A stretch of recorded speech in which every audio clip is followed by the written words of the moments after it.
for any threats, mainly bombers coming over the Arctic Circle from the Soviet Union.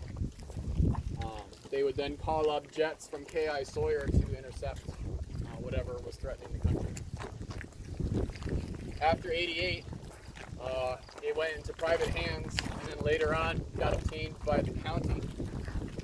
They then did a collaboration with the institution to create an academy for troubled youth in the late 90s, early 2000s. They had only been open for about 4 years until funding changes in the state pulled the rug out from under them, and they ended up folding in '04. The county then got the property back, and they held on to it up until September of last year, when 16 individuals came together, family and friends mainly, went to an auction and bought the property. We've had it ever since. So, half of us are Tech alumni. That's our main connection up here in the Keweenaw for the most part. Our initial goal here is to hopefully revitalize the space and open it to the public to preserve its history. We plan on doing a museum at the top of the mountain. We'd like to basically bring back to life some of the main military buildings like the mess hall and the rec center, as well as repurpose some of them as well to fit needs of the community right now. We also want to tap into a lot of the recreational activities up here that are very common, as well as other things like camping and hotel stays and stuff like that up here as well. At its peak military history, there was about 305 people stationed here, families and enlisted included. And then during the academy, there was about 160 students on average with 160 staff. It was a 1-to-1 ratio up here. Over here, this is the guard shack. So you have a big, giant, welcoming arch over top. It was actually a very casual affair up here. It wasn't nearly as strict as you would think for a military base. They mainly relied on how remote of a location this was for security. This building over here, this was the bachelor officers' quarters. This is where they would stay. And then it was also a halfway house during the academy for the students. So when they graduated, they would go move in here, and they would learn how to cook and clean, do laundry, and basically prepare themselves for the world before they were shipped back home.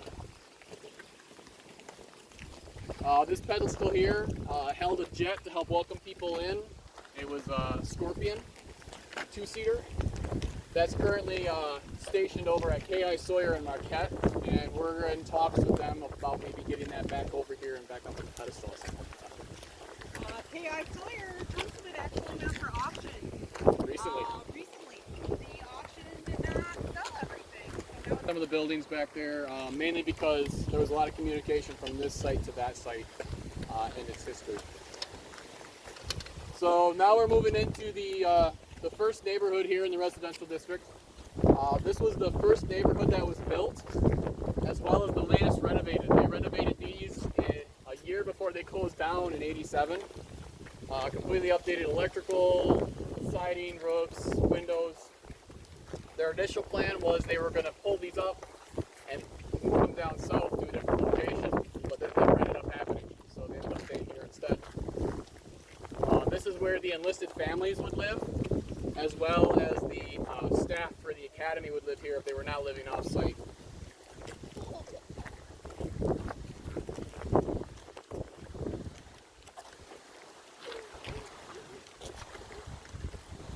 There are 3 floor plans amongst all of the housing here. Everything on the left side is one style, everything on this long strip is another, and then the whole second neighborhood is of a 3rd floor plan. They're pretty much cookie cutter, copy and paste. You see one, you see them all kind of vibe. There are a few exceptions here or there.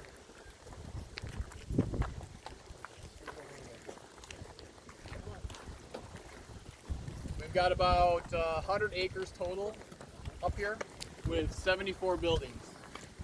Half of them military and half of them residential. Why are they so destroyed? Vandalism. Seriously? Yep. Okay. Yep.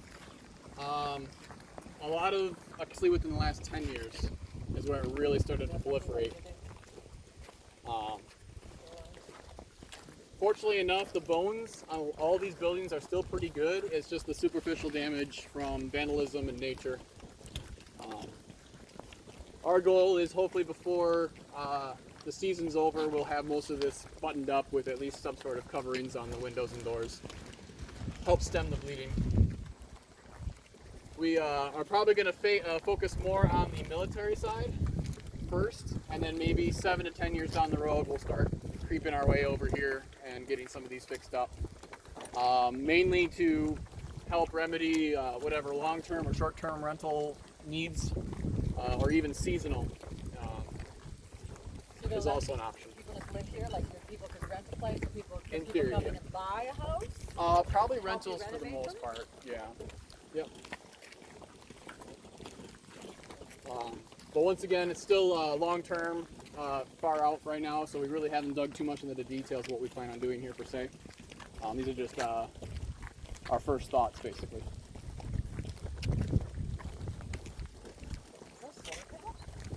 Yeah. So we get trespassers once a week here on average. Yeah.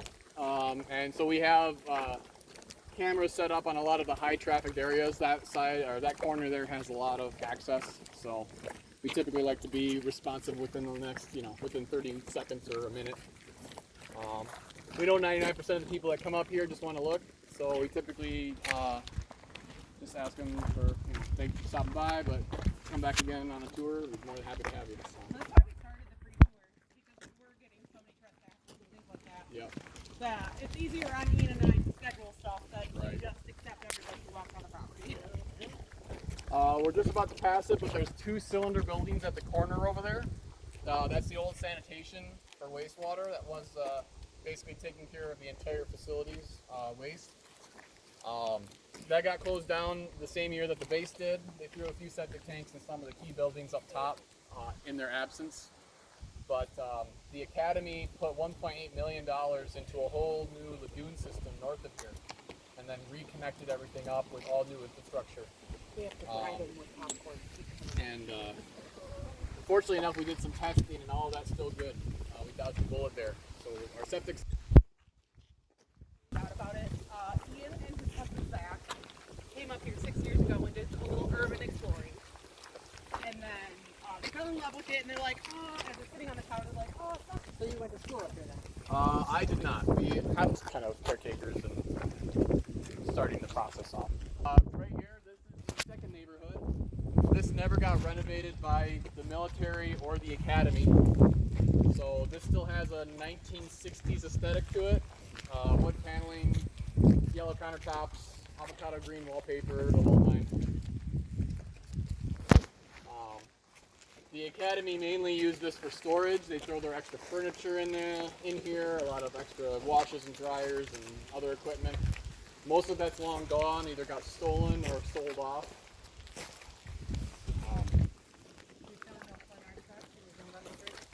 This place has been cleaned up really well.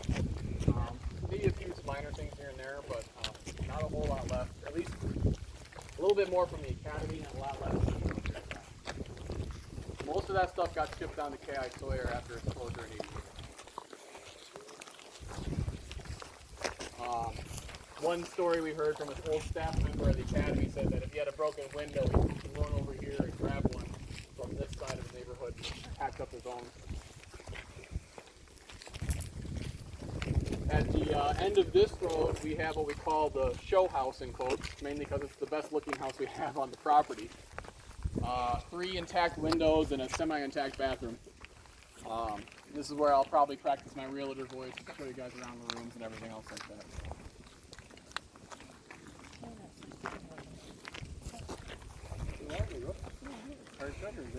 Most of the roofs are holding pretty well against the elements. Obviously, these ones look a lot rougher because they never got updated. Once again, I don't live in them, so it's really hard to tell, like, keep an eye on them. But for the most part, most of the damage is coming from the windows, not necessarily the roofs. And they're holding well enough against the snow too every year. So they're built pretty well. I was going to say, yeah. Obviously, they haven't been shoveled off in years and years. Fortunately enough, too, the wind is almost constant up here, so it usually keeps them pretty clear. You get more drift on the ground. Yeah, the windswept.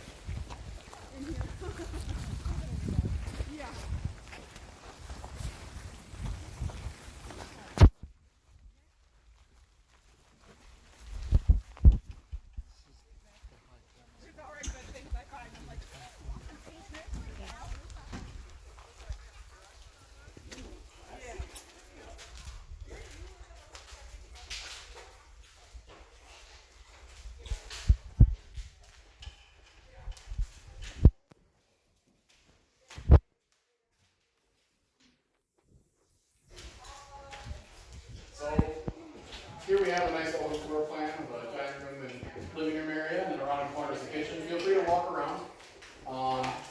Every single house here is a 3-bedroom house. The only difference is the old housing here has 1.5 baths versus the other housing is 1 bath.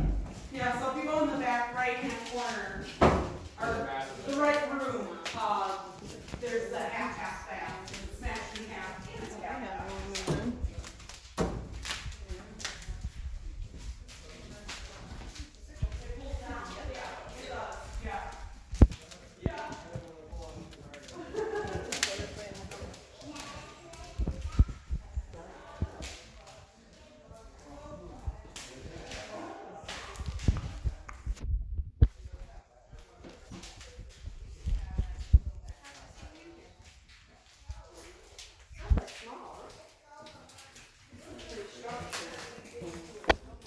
Oh.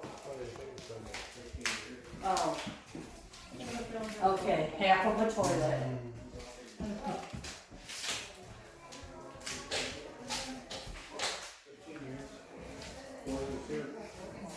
It's so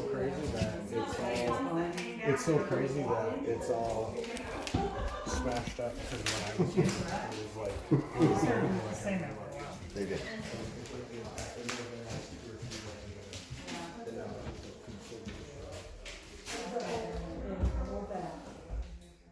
Toilet's even attached. Hey, you think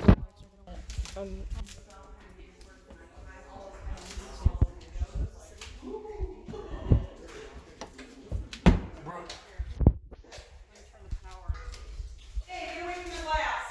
Back out towards the front.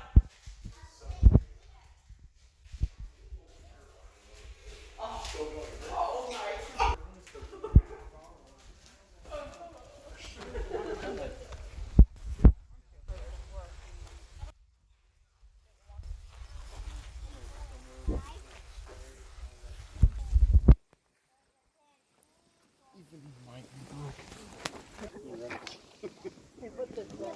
I remember that's bent up. Yeah. In a potty? There's a potty in there? I think the potty's all planned.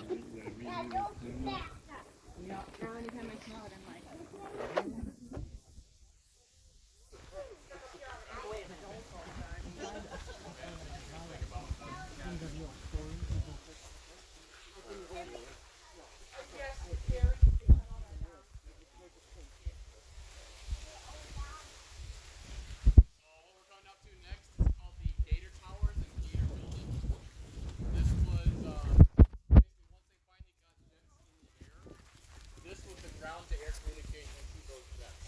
It was the earliest form of autopilot that they had that could be completely hands-free up until they got to their destination. There are 2 arrays. There's 1 array here, and there's a second array on the opposite side of the property. This was receiving, and the other side was transmission.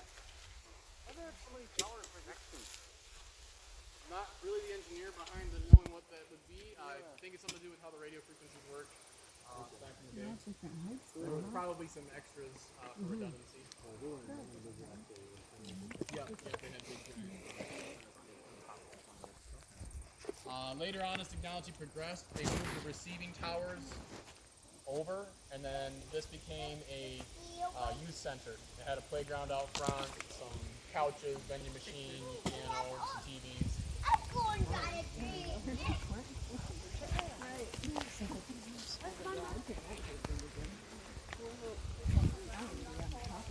This site actually didn't get to see a whole lot of action during its time. there was only one instance. It was called the Kinross incident. Basically, over at Sault Ste. Marie, there's another site similar to this one that found a UFO. They ended up sending a Scorpion aircraft with 2 pilots to chase it down, and they got all the way up here to the tip of the Huonon. In doing that, they ended up transferring the communications to this site, and on their travels up, they never confirmed what they were following, and then out of the blue, the aircraft and the UFO disappeared off radar. They never found the 2 pilots, and they could not find the crash site of the plane. This was back in 1953, about 2 or 3 years after this place really got going. And if you ever do find the documentation on this, the code name for this site was called Pillow. So if you ever see that reference in that name, that's referring to this site during that incident. What is in that building? Right now, there's just some couches, a whole vending machine, piano. Once again, it used to be a youth center after it was the Gator Towers. If you want to take a peek in there, you may, but it doesn't matter. We got all day today. Want to go up? Sure.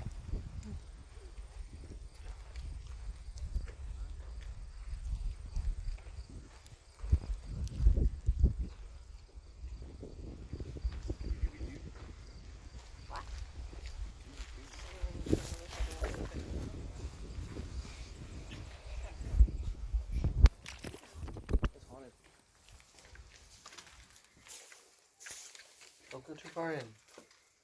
You can go in. I want a picture to go. He said take a peek. I'm just telling Elijah, don't go too far in. Yeah. I'm not going to go any farther than this. in here anywhere, so. She owns it. I got that.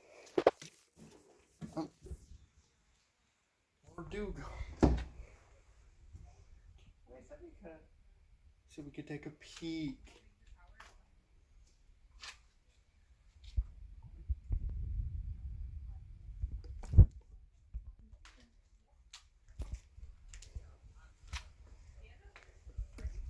Is there anything even in there?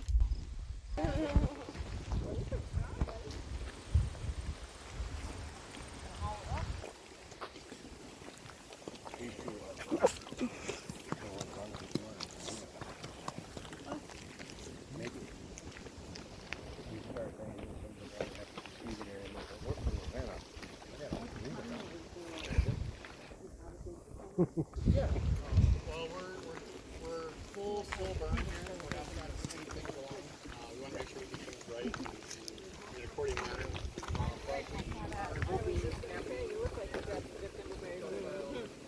The lack of rain, though. And we'll also be doing the that we also going on at the same time, getting that fixed up. Where were you going? But overall, it's like a 20 to 30 year plan as a whole, getting everything rolling to its full capacity. But that might vary too on how fast things go, or how smooth things go as well with the whole thing. Right. We do have a lot of hurdles in our way. We feel we're a pretty passionate group of people, and we can probably go through a lot. We're all really excited. So now we're working our way towards the military side. The first building here on the right, this is motor pool.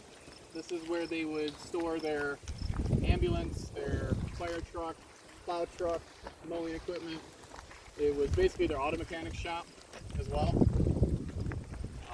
This is the one of the 2 buildings that currently has power here, and so this is kind of our central hub, central operations for us. Mainly as well as storing our own equipment. And all the enlisted were trained on everything to be able to respond to emergencies.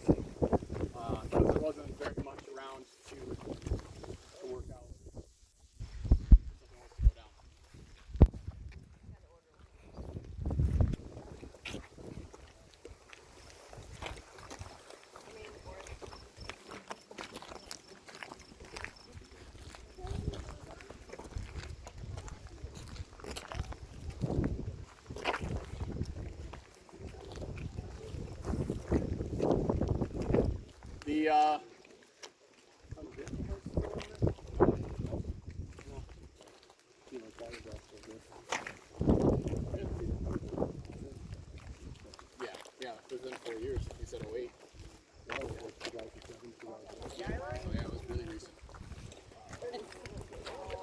So the next buildings we have are the barracks units. This is where the single enlisted would be housed, as well as the students during the academy. On average, it was 1 to 2 people per room during the military, and there was 5 to 6 people a room during the academy for the students versus the military. So packed them in like sardines. This building here, this is going to hopefully be the first building we'll renovate. We hope to do some hotel-style living so people could stay 1 or 2 nights, enjoy the sights here as well as the ones in the Keweenaw as a whole. And then this building here, we hope to turn into staff housing for those who are going to stay here year-round.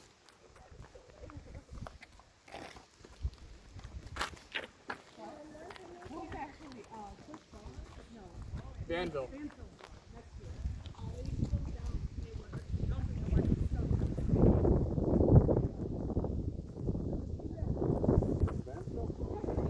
Yeah, the owner died recently. Yeah. It just got obtained by a new owner, and they were gutting it out within the past couple weeks now. Oh, it's too bad, 'cause that place is like, Yeah. really old. Yeah. Yeah, they're getting it updated. They're trying to. The person who owns it now is trying to. He's gonna, open it back up here in the next couple months, I think. I'm not sure what plan he has, but yeah, he was pulling all the old equipment out and everything. So. Because it's constantly, that was one of 2 places in the state that had an open liquor license. Yes. Yeah. I wonder Yeah. if they still have that. I think it's grandfathered in. I think it stays with the property, if I remember, but I'm not sure. I don't know how the rules are here. One of the places you can see. Over here, we've got ourselves a nice baseball diamond. We have anecdotes. As soon as they put the lights in, they somehow decided not to play baseball anymore. I don't know why that's the case, but over here we have some tennis courts. In the wintertime, they would pour water on it and they would turn it into ice rinks.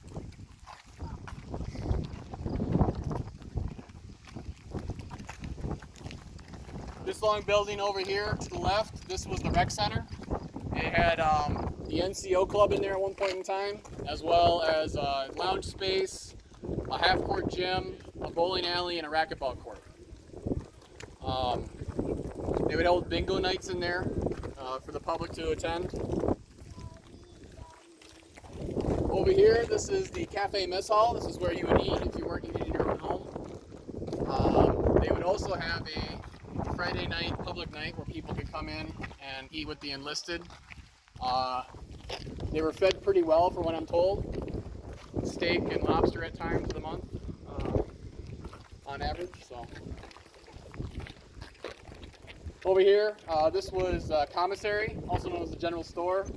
They had your usual staples like rice, beans, frozen meat, bread, and all of that was shipped from K.I. Sawyer. They had a truck that would come out every week with a whole new shipment. One of the veterans' wives mentioned that the stuff they did sell there was free. Mediocre. They didn't care for it, so it's an excuse. Could use that as an excuse to go into Cali.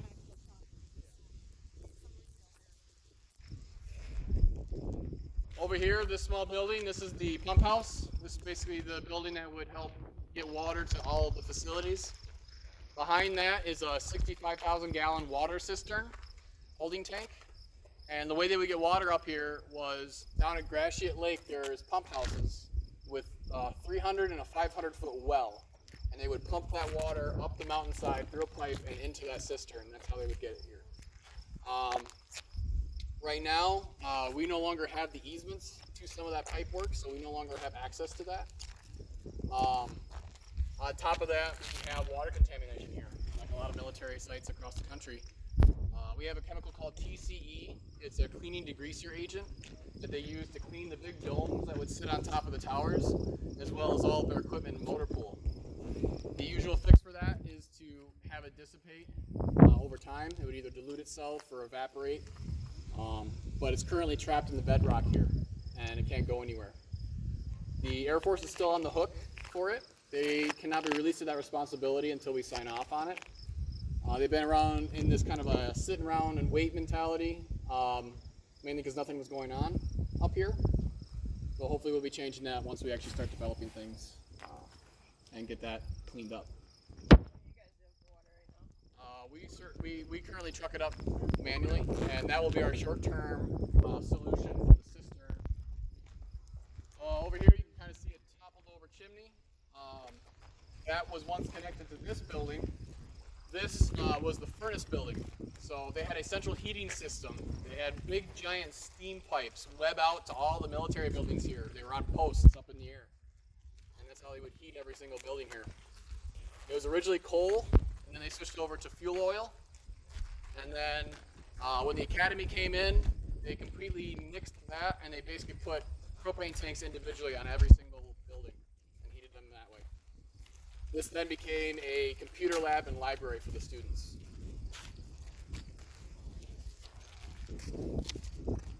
The building farthest from me at ground level, that's the engineering building. That's where anything mechanical or utility based would be done in there. Site plans, drafts, all that like. The concept building next to it was originally the chapel, and then that got changed into a woodworking shop. There used to be a Lutheran minister here 24/7, and then they would have a Catholic father come in every Sunday and do a sermon. The Lutheran is still around. He recently retired, and he actually lives in Mohawk right now. He's probably been a very good resource. We haven't talked to him yet. We just know about him. We're definitely getting our feelers out there to hopefully get a hold of him at some point. We've had a lot of veterans out too. We had a veteran actually last tour, and we've been having a blast with them. They've been really helping us out with filling in the gaps in our knowledge and everything like that. The next three buildings changed a lot of roles over the years, but we typically labeled this one as admin. This is basically where the offices, paperwork, documentation was done. This building here was the medic building.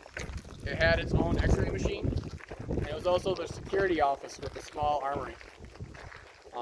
They could deal with a decent amount of medical work, but if anything severe happened, you would have to be shipped out to K.I. Sawyer's Hospital 2.5 hours away.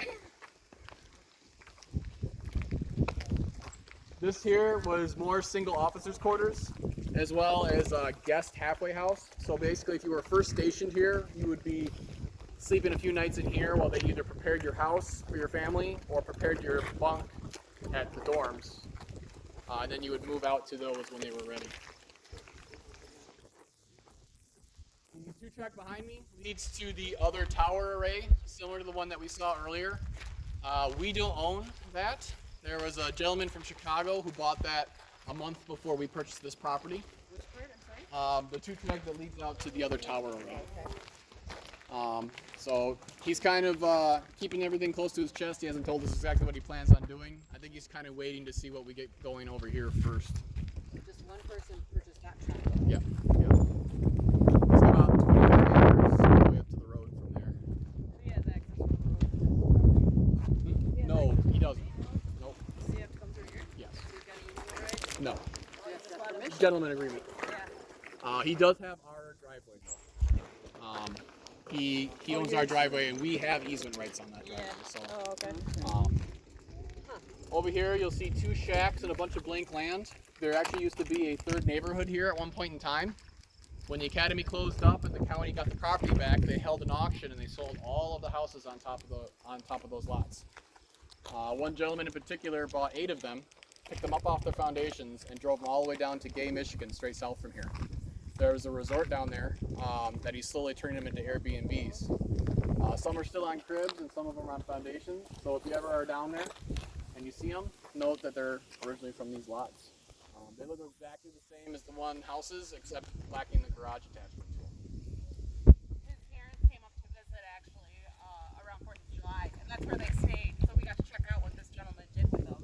And the ones that are fixed up are really nice. So it was kind of an inspiration of what we can do with our building. Good. See, How many buildings do you have in total? we have 74 buildings that we own up here. Wow. On 100 acres. And how many houses? Half of them are houses, so I think 36 roughly.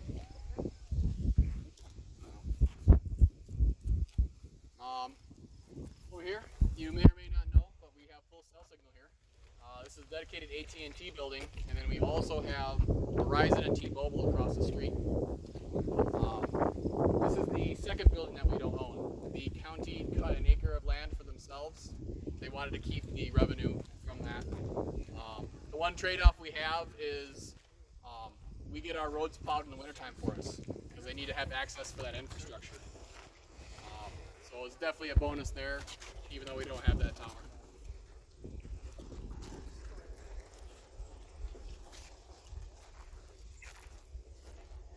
So the original purpose of this was the 360 radome tower. So basically it had a radar spinning all the time, 24 hours a day, constantly watching the skies, keeping track of all the local flights as well as whatever threats that were bound to maybe hit the country. A lot of power. There were accounts of a lot of dead birds at the base of the tower just from the amount of energy going through that. That being said, you can see a platform that leads to a ladder to the catwalk at the side there. There was a trip on the door, so as soon as you open the door, it would kill power to the radar to help protect people going up on the catwalk. We've had a few accounts from some veterans that you can't smoke inside the building, so they would have their smoke breaks outside. They would actually rig the trip off so that they could have a smoke on the little platform out there. One time a gentleman brought out a fluorescent light bulb, but he could hold it above his head and it would light up in his hands every single time the radar would spin past. Yes. Yeah, that's an apple tree. Yep. No, actual apples. Oh, they're like the green with sour apples. We actually have crab apple trees here too, actual like legit ones. Oh, okay. Over here we have old foundation. There used to be 3 towers here at one point in time. When as technology progressed, they built the 2 that are current and they demolished the old 3. So this is one of the foundations to one of the original towers that stood here at the beginning of the site. It's just a lot easier to leave it alone than it was to demolish a bunch of reinforced concrete and everything else like that. So. Yeah, and they were in the same shape too, that like octagon. Or I don't know how many sides it is exactly.